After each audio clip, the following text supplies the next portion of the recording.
Welcome back to English PR 99 podcast. This is where you learn English and level up your life. Change your life. Start with this video. Alright, without further ado, let's begin. Hey everyone! Welcome back to the English PR 99 podcast, your space to unlock better English and a brighter future. I'm Kevin. And I'm Sophie. Thanks for joining us. Today's episode might really change the way you think about productivity, focus, and how you use your time, because we're talking about how to build deep focus in an age of distraction. Let's be honest, it's getting harder and harder to focus these days. Everywhere you look, there's something trying to grab your attention. Social media, notifications, emails, videos. It's like the world is built to distract you. Exactly. And because of that, people who can stay focused, even for just 1 hour, have a huge advantage. Focus is becoming a superpower. If you can learn how to do deep work, you're already ahead of most people. And here's the funny thing. This episode itself is a test. Can you stay focused until the end? If you can, it might just change the way you live, study, and work. And as always, you'll not only get helpful tips but also learn natural English expressions along the way. So stick with us, this episode is packed with value.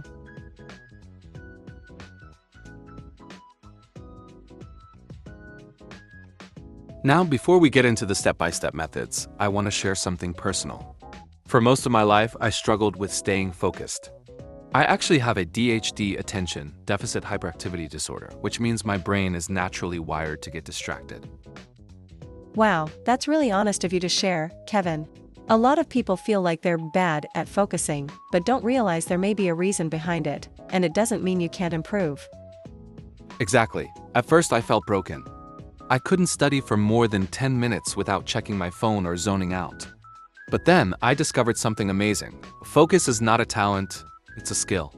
And that means it can be trained. That's such an important message. So many people give up because they think they're just not the focus type. But you're proof that anyone can learn this. Thanks, Sophie, and here's the cool part. Once I started using systems like timers, routines, and understanding my brain's patterns, everything changed. I became top of my class in college and even started my own YouTube channel where I teach this exact topic. That's incredible. And today, you're going to share the exact strategies that helped you go from distracted to disciplined. Exactly. Let's get started with the first one. Mastering your golden time.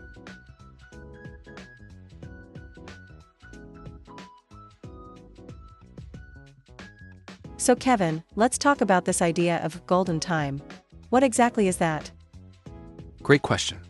Golden time is the period of the day when your brain naturally performs at its best. It's when your focus, energy, and creativity are at their peak. Interesting. So everyone has a different golden time? Exactly. Some people are early birds. They do their best work in the morning. Others are night owls who feel more alert in the evening. The key is to figure out when you feel the most productive and plan your deep work for that time. That makes so much sense. I used to force myself to wake up at 6 a.m. and do all my work early, but I was just tired and frustrated. Now I work better in the late morning. That's my golden time. Exactly. Trying to work outside of your natural rhythm just doesn't work. Our bodies follow something called the circadian rhythm, our internal clock. When you respect that rhythm, everything flows more smoothly. So once you find your golden time, what's the next step? Create a routine around it. Block off 1 to 2 hours every day. During that time, no distractions, no phone, just deep, focused work. I call it focus hours.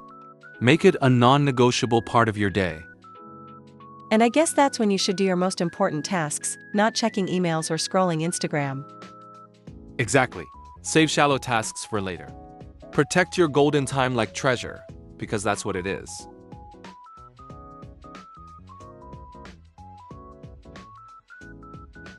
Alright Kevin, this next method sounds a little strange. Get bored? Isn't boredom something we usually try to avoid? Yes, it sounds weird at first. But boredom isn't your enemy. In fact, it can be one of your greatest tools for developing focus and creativity. How so? Well, when we're constantly stimulated by phones, videos, noise, our brains never get a chance to slow down. But when you're bored, your brain enters a different mode called the default mode network. This is when your mind starts making creative connections and problem solving behind the scenes. That makes sense. I've had some of my best ideas while taking a shower or just staring out the window. Exactly. That's your brain doing background processing. Einstein used to say his best ideas came when he was daydreaming. So boredom is not a waste of time, it's a mental reset. So how can our listeners use this in a practical way? Try spending 10 to 15 minutes a day doing absolutely nothing. No phone, no music, just sit quietly. Let your mind wander. Or go for a walk without your phone and notice what thoughts come up. That's a real challenge in today's world, doing nothing. But I love the idea. It's like giving your brain space to breathe. Exactly. In a world that constantly demands your attention, choosing boredom is an act of power. It helps you reclaim your focus.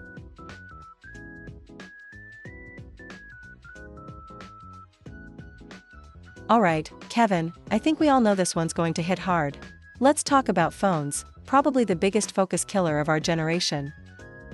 Yeah, our phones are incredible tools, but they're also designed to be addictive. Every notification, every vibration triggers something called dopamine anticipation. It's like your brain gets excited just by the possibility of something interesting. And once that system gets activated, it's so hard to focus on anything else. Exactly. That's why I started practicing something I call phone fasting. Basically, it means giving your brain a break from your phone. That's such a cool idea. So, how do you actually do phone fasting? Here are a few methods that worked for me. Put your phone in another room when you study or work. Out of sight, out of mind. Turn on airplane mode or do not disturb during deep focus time. Delete social media apps for a few hours or a whole day. Or the extreme version. Ask someone to hold your phone while you work. I love that last one. I actually tried it during finals week, and I finished double the work I usually do. It's crazy how powerful it is. Once the phone is gone, your brain finally calms down.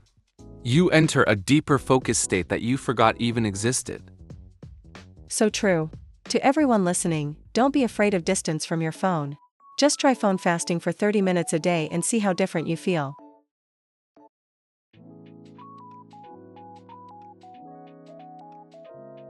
Alright, this next one might be a bit surprising. We often think multitasking is a great way to be productive. But the truth is, multitasking actually makes us less efficient. Right. Our brains can't actually focus on two things at once. What we're really doing is rapidly switching back and forth, and every switch wastes brain energy. Exactly, it's called cognitive switching cost. Think of it like this. Every time you jump from one task to another, like from writing an email to checking Instagram, you lose time and mental clarity. And those little losses add up. You end up feeling drained, even if you didn't do that much. So what's the solution? It's simple but powerful. Do one thing at a time. Choose your most important task and give it your full attention, even just for 20 or 30 minutes. This changed everything for me. I used to have 10 tabs open while studying. Now I keep only one tab, put my phone away, and just focus on one goal. And guess what? You get more done and feel less stressed. So to our listeners, next time you sit down to work or study, try closing all distractions and focus on just one thing. See what happens.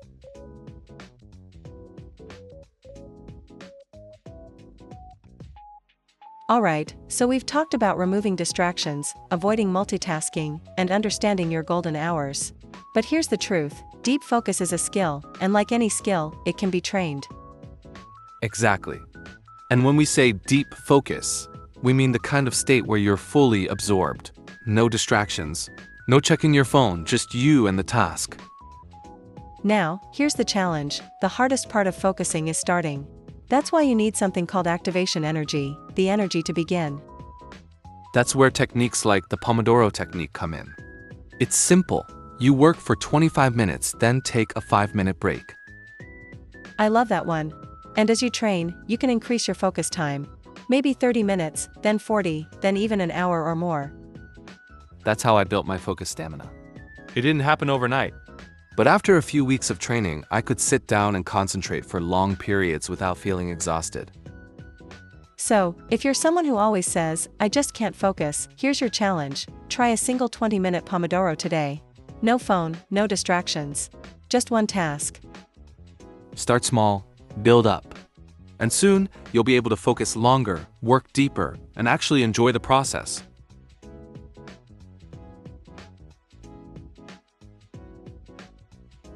Alright, friends, we've covered a lot today. Let's quickly review the main ideas to help you stay focused in a world full of distractions. First, we talked about the challenge. The world is designed to distract you. But the ability to focus deeply is becoming one of the most valuable skills. Then we shared 5 powerful strategies to help you train that focus muscle. Know your golden time, work with your body, not against it. Practice being deliberately bored, it opens space for focus and creativity. Try phone fasting, remove the dopamine triggers. Avoid multitasking, it drains your energy. Train deep focus, start small, use Pomodoro, and build from there. If you take even one of these and put it into action this week, you'll feel the difference. Don't wait for motivation. Create the system. And remember, you don't have to be perfect. You just have to be present. Every time you choose focus over distraction, you're building a stronger, smarter version of yourself. Thanks so much for joining us today. If you found this episode helpful, share it with a friend who's struggling to focus. And don't forget to download the free PDF we mentioned. It's in the show notes. And now, it's time to turn things over to our lovely friend Catherine, who will walk you through today's key vocabulary. Hi everyone. I'm Catherine, and I'll be sharing the 10 most important words from today's podcast. Distraction. Meaning, something that takes your attention away from what you are doing. Sentence. Social media is one of the biggest distractions when studying. Focus. Meaning, to give all your attention to something. Sentence. I need to focus for 30 minutes without checking my phone. Mindset. Meaning a person's way of thinking or attitude. Sentence. Developing a growth mindset can change your entire approach to learning. Multitasking. Meaning doing more than one thing at the same time. Sentence. Multitasking sounds efficient, but it often leads to poor results. Pomodoro technique. Meaning, a time management method using short focused work sessions followed by breaks. Sentence. I use the Pomodoro technique to stay focused during long study sessions. Golden time. Meaning, the time of day when you are most alert and productive. Sentence. My golden time is early in the morning, so I do my hardest tasks then. Gratitude. Meaning, a feeling of thankfulness and appreciation. Sentence. Practicing gratitude every day helps me stay positive and focused. Overwhelm. Meaning to feel stressed or unable to cope due to too many demands. Sentence. I used to feel overwhelmed by my to-do list until I started doing one thing at a time. Activation energy. Meaning the mental effort required to start a task. Sentence. The hardest part is just getting started. That's the activation energy. Intentional. Meaning, done on purpose. With clear aim or planning. Sentence. I became more intentional with my time by removing unnecessary apps. That's it for our key vocabulary today. Now let's return to Kevin and Sophie for the final part of our podcast. Thank you, Catherine, for that wonderful vocabulary and Q&A session. All right, everyone, that's all for today's episode of the English PR 99 podcast. We hope this talk gave you inspiration and practical ideas to build the life you want. Yes. And thank you all for listening to today's English PR 99 podcast. If you enjoyed today's episode, please don't forget to like, subscribe, and leave us a review. See you next time, everyone. Bye for now, and keep going, you've got this.